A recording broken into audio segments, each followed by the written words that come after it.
The Signal Oil Program, The Whistler.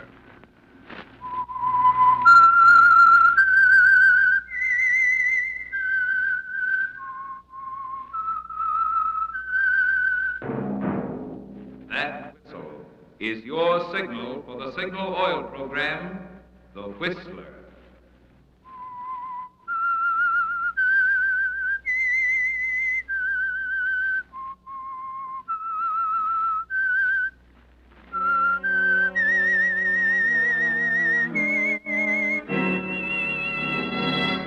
I am the Whistler, and I know many things, for I walk by night. I know many strange tales hidden in the hearts of men and women who have stepped into the shadows. Yes, I know the nameless terrors of which they dare not speak.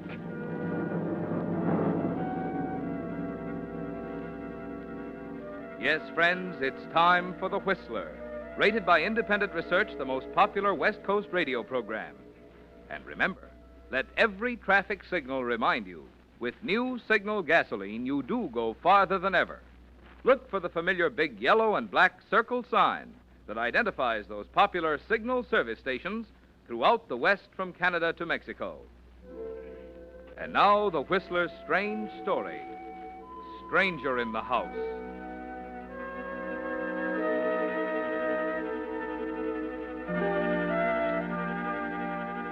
Helen decided she might as well be honest with herself. The suspense was getting her down. It had been 6 years since her brother Ted had left for the Orient on that government mission just before Pearl Harbor. And he was still out there, somewhere between Manila and Shanghai, alive or dead. Yes, it had come to the point now where Helen was wishing for any kind of a message, even one telling her Ted was dead. At least it would end the waiting. At least it would be better than not knowing at all. George, please. I don't want to talk about it anymore. He's been on my mind for so long now, I wish I could forget about him for a while. Oh, I'm rather surprised to hear you say that, Helen. I know it sounds terrible, but... George, it's been 6 years now. 6 years of waiting, not knowing. I know, Helen. I can't stand it much longer, George. He's my only brother, don't you understand? 6 years of silence. If they'd only tell us something. But you must realize there are thousands of women like you, dear. Just one of those terrible things about a war, that's all. Well, let's just wait then. Let's not talk about him anymore. But I'm your lawyer, Helen. There's some things we've got to talk about. All right. Go on, George. Now, it's been 6 years. If we haven't heard from him by next year at this time, he'll be declared legally dead. What does that mean? Well, there's a reversion clause in your father's will, Helen. It means if Ted dies before you do, his share of the estate reverts to you. Why must you always throw that will in my face, George? Why must it always come around to money? Every time we talk about Ted, it's the same thing. I don't care about the money. But all I care about is having him back, alive and well. Now, please go, George. If it doesn't have to be settled till next year, let's not talk about it till then. All right, Helen? George. Yes, Helen? I'm sorry I blew up. I guess I'm just not myself. Sure, Helen. I understand.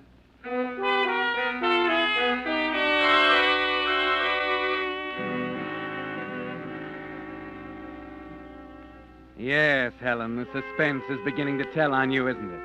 6 years of it. And just a few letters from Ted, your brother, early in 1941, telling you of his arrival in Manila. Then silence. No way you could get in touch with him. Nothing you could do but wait. And you're still waiting. Still rushing out to meet the postman, hoping each day will be the big one. George is more tactful now about the will. He doesn't mention it anymore, and you're very grateful. And then, at long last, the suspense is ended. It's not the postman. It's Rhoda, your maid, coming into your bedroom one morning with a cablegram. When did it come, Rhoda? Just this minute, miss. A messenger brought it to the door. Arriving September 1st, Seattle, steamer President Jefferson. Love, Ted. At last! Oh, Miss Helen, your brother. At last! Yes. Yes, Rhoda. At last.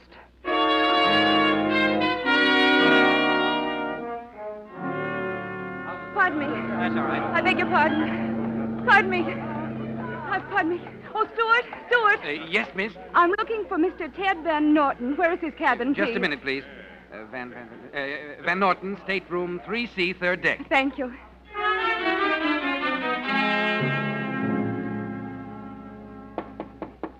Come in. Ted, darling. Oh, hello.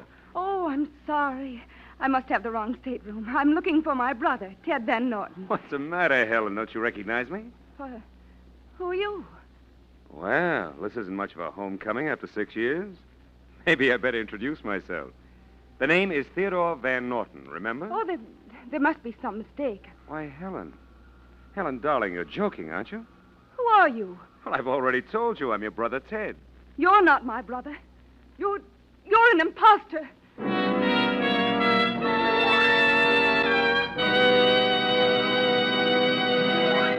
With the prologue of Stranger in the House, the Signal Oil Company brings you another curious tale by The Whistler. This Labor Day weekend, was part of your driving fun spoiled by the way other cars left you behind on the getaway or climbed ahead of you on hills? Well, don't give up. Cheer up. There's probably lots of pep and performance left in your motor that you're not getting out of it. That's why tonight, for the benefit of you drivers who may not yet have tried Signal's great new gasoline, I want to pass along the good news about this new super fuel that's engineered especially to put the fun back into driving. You see, science actually rearranged the atoms in gasoline molecules to put amazing power into new Signal gasoline. Power that gives you quicker starting, faster pickup, and quieter, higher anti-knock. But even that's only half the story. For in new Signal, there's an extra bonus of extra mileage. Well, after all, it stands to reason that some power that helps your motor perform so much more efficiently also helps you go farther than ever with new Signal gasoline. And that's why Signal says, look to your speedometer for the best proof of gasoline quality. It takes extra quality to go farther. And Signal is the famous Go Farther gasoline. And now, back to the Whistler.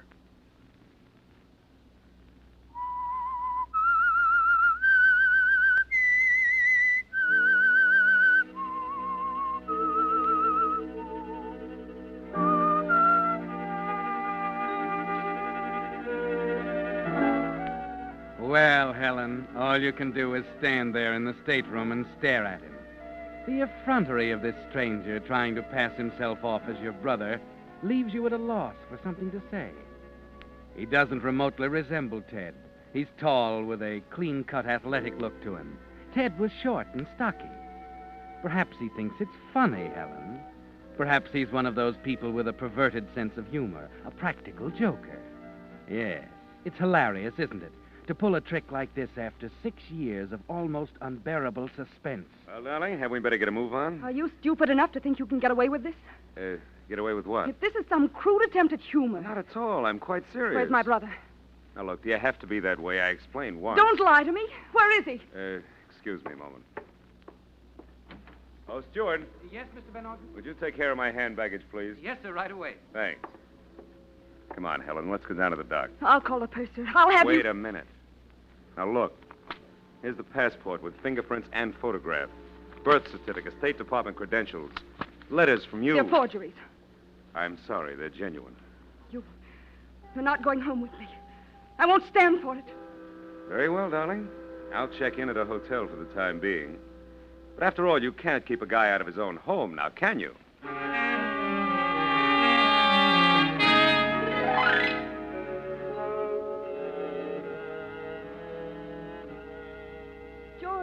George, I've never been so stunned in my life. He just stood there, smiling at me, saying over and over that he was Ted. You say he had identification, huh? Oh, everything, even letters from me. I wrote them when Ted first arrived in Manila. Genuine? I think so. Well, they must be. He'd know better than to try to get by with forgeries. Helen, you're sure you're right? George, you don't think I know my own brother? Well, it's been 6 years. He's probably been in a prison camp. Can make a lot of difference in a man's appearance. But Ted's dead. Huh? Or he would have written. Something terrible's happened, I'm sure of it. This man might have killed him. Yes, that's it. So he could get his hand on Ted's half of the estate. Oh, that's a pretty serious charge, Helen. Have to be sure of yourself. Remember, you're the only one in Seattle who can recognize him now. He left here over 15 years ago. Do you have any pictures? No, I thought of that. No, there aren't any. Not since he was a little boy. He spent most of his time in the East with Aunt Ida. Oh? Where's she? She died some time ago. Well, there are a lot of ways we can check on him. State Department ought to know about him. He's been with them for over 10 years. You say he's stopping at a hotel? Yes. You know, of course, Helen, that if he can prove his identity, he has a legal right to live here in this house. I tell you, he's a flagrant imposter. He's not coming here. If I have to hire someone to throw him out.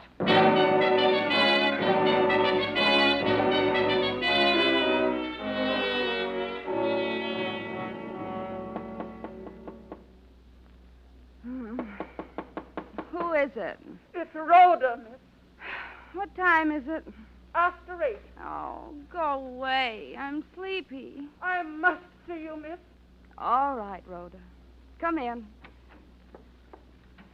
What is it? It's Mr. Van Norton. What? Where is he? He's in the bathroom, miss, shaving.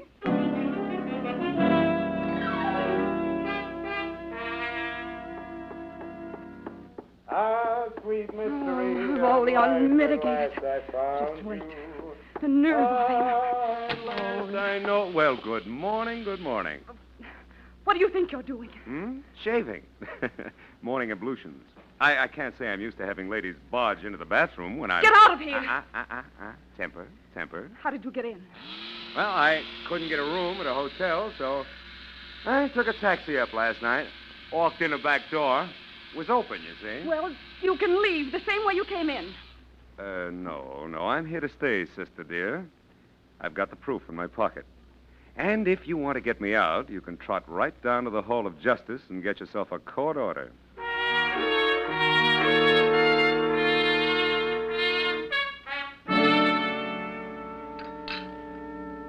More coffee, Helen? No, thanks. Hotcakes, huh? Mr. Whoever you are, The name is Van Norton. Theodore Van Norton. I must say I've never seen such colossal nerve in my life. You flatter me. You're not at all concerned about the servants. Why, should I be? Aren't you afraid they'll recognize you? Oh, don't be silly. None of them were here when I left home. 15 years ago, Edward the butler was the last to go, I think. When was it? 38, that was it, wasn't it?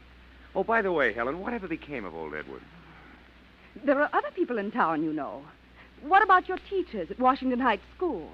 Why, Helen, you know, I believe you're trying to trick me. You know, Father sent me to Foxhall Academy when I was 14. I never went to Washington Heights. Where are you going? You seem to know everything. Why don't you tell me that? Helen, we have some talking to do, darling, about the will. Father's estate, you know. Seems to me the executor owes me close to $1 million.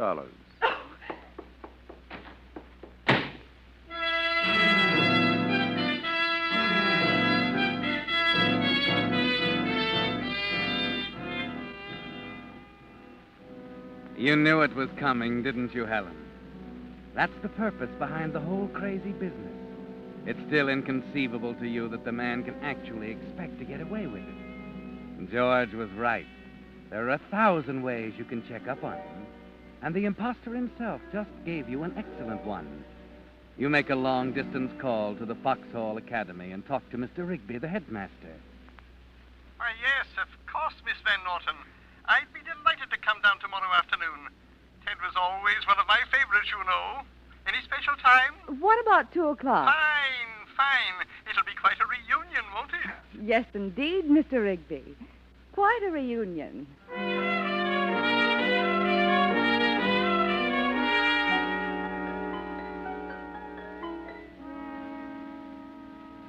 Mr. Rigby, this is George Chadwick, my lawyer. How do you do? Hi. Would you like to wait in the living room, Mr. Rigby? I think Ted is out on the tennis court. We'll call him. Thank you. Come on, George. Excuse us, Mr. Rigby. Of course.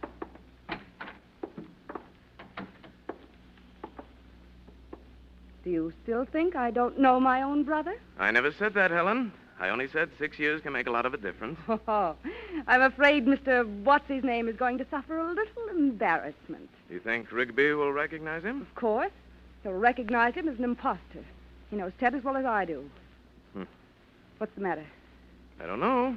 I checked those documents of his this morning, and... Will you stop talking nonsense, George? I tell you they're stolen. Heaven knows what happened to Ted or how this crook got a hold of his papers. All right, Ellen, all right. You better go and call him.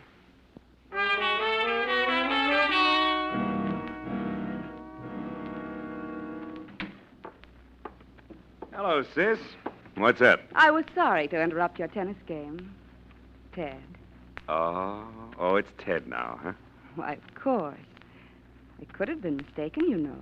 Well, I can't say I expected this. I'd be a little foolish not to admit it when I'm wrong, wouldn't I? Come on, dear. Where to? Just to the living room. You can go back to your tennis in a moment. Oh, there you are, George. Hello, Ted. Hello, George. What's going on around here? We're going into the living room, George. Perhaps you'd like to join us. Oh, of course. Well, open the door, George. Huh? Oh, sorry. Say, what is all this? I don't... Rigby!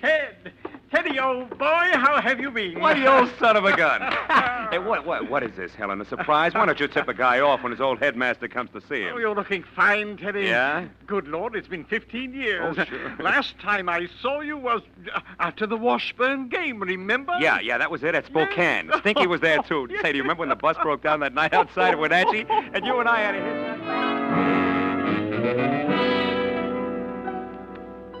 You stand there stunned, speechless, just staring at them as they slap each other on the back, forgetting all about you. And George avoids looking at you. He's on their side now, you're sure of it. And worst of all, it's beginning to get you, too. He's not your brother, you know it, you're positive. It's ridiculous to go through all this rigmarole, but it seems to be your word against his proof, doesn't it? But there are still other ways, aren't there? Like another long-distance call. This time to the State Department in Washington, D.C. After being transferred to 4 or 5 different offices, you finally get through to the right man. That you check this matter thoroughly. I'm positive that the man representing himself as my brother is an imposter. You say you were with Mr. Van Norton when he filed his original application here in 1936? Yes, I saw him attach his photograph and fix his fingerprints.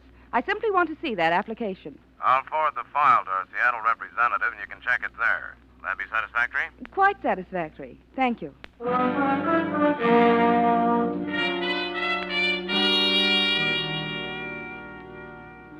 I see. You say the file was forwarded here from Washington. That's right. I simply want to examine it, particularly the photograph. Mm-hmm. Excuse me a moment, Miss Van Norton. I'll have to look it up.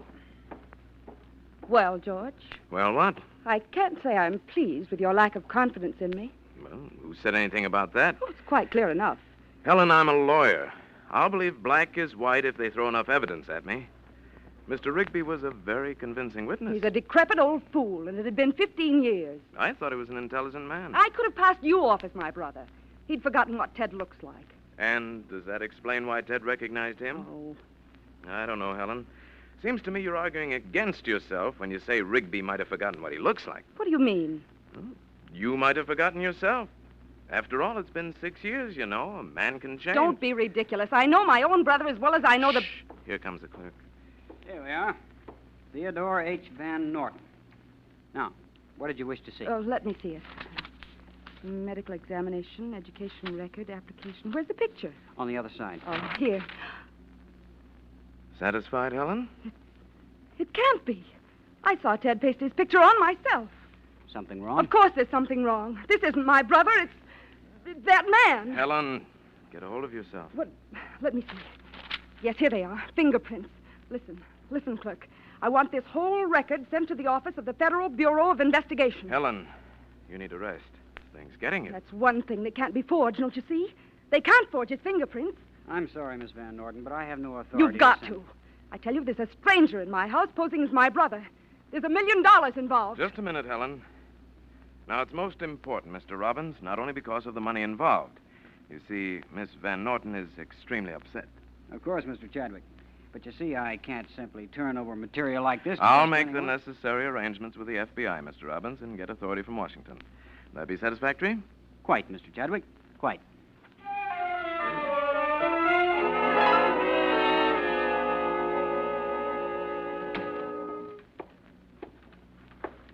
Hello, Ted. Oh, hello, Helen. I began to wonder where you were all afternoon. Downtown shopping. Oh, the stores are frightful these days. Yeah, indeed they are. Reading? Yeah. How's Dick Tracy? I don't know. I haven't checked him today. Funny. You used to read Dick Tracy before you even looked at the headlines. I guess a guy gets a little serious after 6 years overseas. In a prison camp most of the time. Yes. I suppose so. Hey, you're looking calmer today. Did you finally decide I'm kosher? I want you to forgive me, Ted. It's so unbelievable that I don't quite trust my senses anymore. Sure, you're a good kid, Helen. I don't blame you. Will you drink on it? Why not?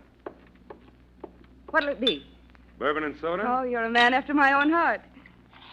You know, I'm kind of surprised. I thought you'd be a tougher nut to crack. Oh, you expected me to be suspicious. Well, after that episode on the boat, I expected anything. Oh. Here you are. Thanks. What'll we drink to? To us, of course. All right. To us.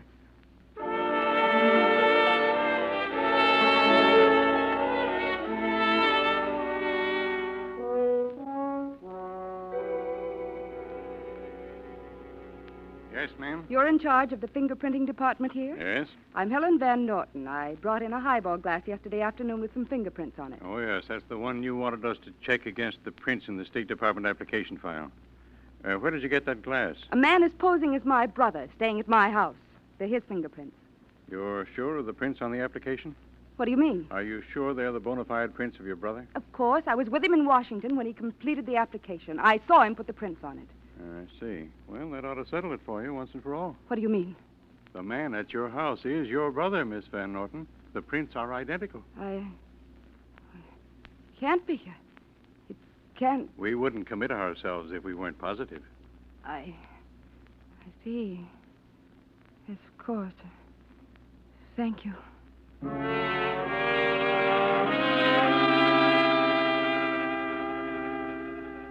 Well, Helen, that settles it, doesn't it? You're beaten and you know it. But you still have one more out, just one. It's a desperate chance, but you've decided you have to take it. To determine once and for all whether or not this man is your brother. Whether you can trust your own mind. It's very late that night when you get quietly out of bed and walk downstairs to the telephone. The house is as quiet as a tomb. Everyone's asleep.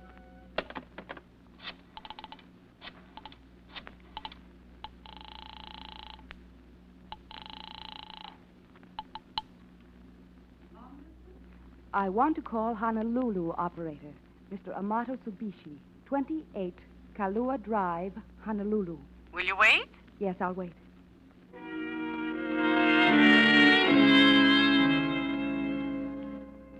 Here is your party. Go ahead, please. Hello? Hello? Is this Mr. Tsubishi? Who is calling, please? I last talked to you in April 1941. The name I gave you was Grayson. Do you remember that? Why are you calling? Do you remember me? Of course I remember you. I sent you $50,000 to... To take care of Mr. Van Norton. He was in Manila. You did take care of him. He's dead. He was killed in an accident in May of 1941. You're positive. Positive? Thank you, Mr. Tsubishi. Thank you very much.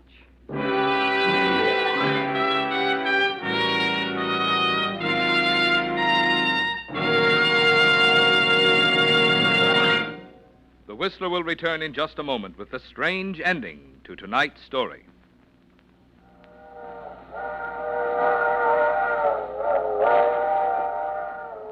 Hear that? If you're a driver, that's a signal you should know. The trainman's warning signal that engineers start to blow a quarter mile before a crossing. And another signal it'll pay you to recognize is the big circle sign with yellow letters on a black background spelling out the word Signal Gasoline. The sign that identifies friendly dealer-owned signal service stations from Canada to Mexico. Wherever you see that sign, there you'll find not only top-quality signal products, but also more thorough, more conscientious service, because your signal dealer, being in business for himself, naturally has more incentive to do those little extra things that will keep your car and you happy. Well, add it up. That's just about today's best recipe for longer car life. No wonder Signal Oil Company has grown so, from a mere handful of stations in Southern California to an organization now serving 7 western states from Canada to Mexico. And no wonder more and more wise drivers are letting Signal's yellow and black circle sign be their signal for the surer protection cars need today to help them run better and last longer. And now back to the Whistler.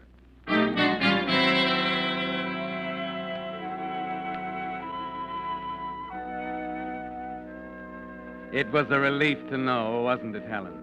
You can trust your own senses now.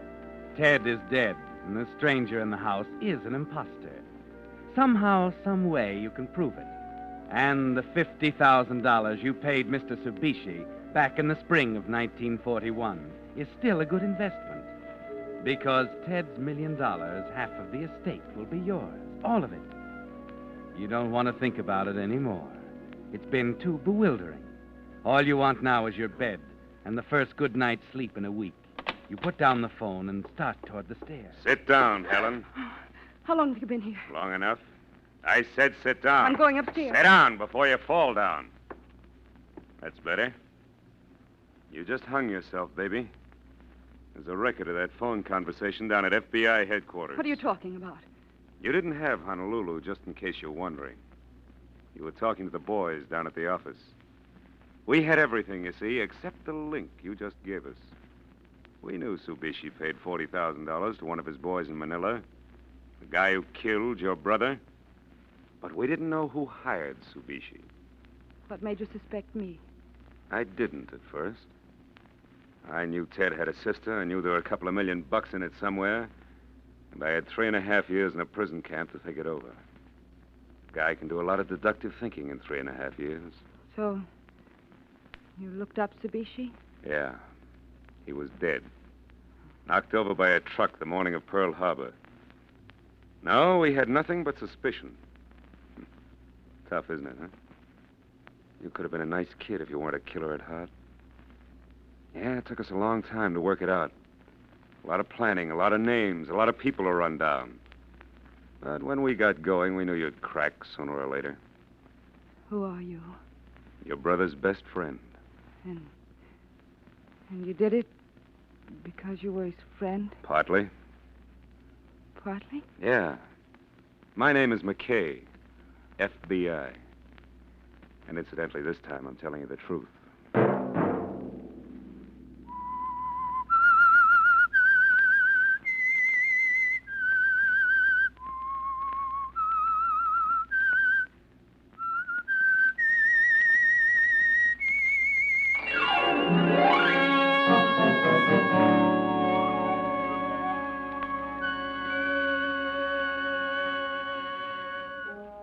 Next Monday at 9 o'clock, The Whistler will bring you another strange tale.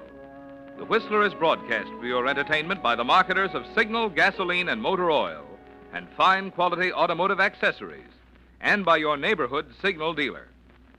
Featured in tonight's program were Virginia Gregg and Gerald Moore. This program, produced by George W. Allen with tonight's story by Harold Swanton and Mark Smith, music by Wilbur Hatch, is transmitted to our troops overseas by the Armed Forces Radio Service.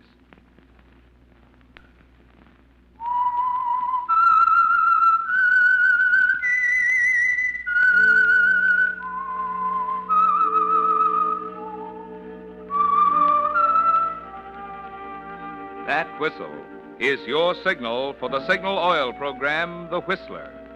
This is Marvin Miller speaking, reminding you to look for those familiar yellow and black circle signs that identify those popular Signal Oil stations throughout the West from Canada to Mexico.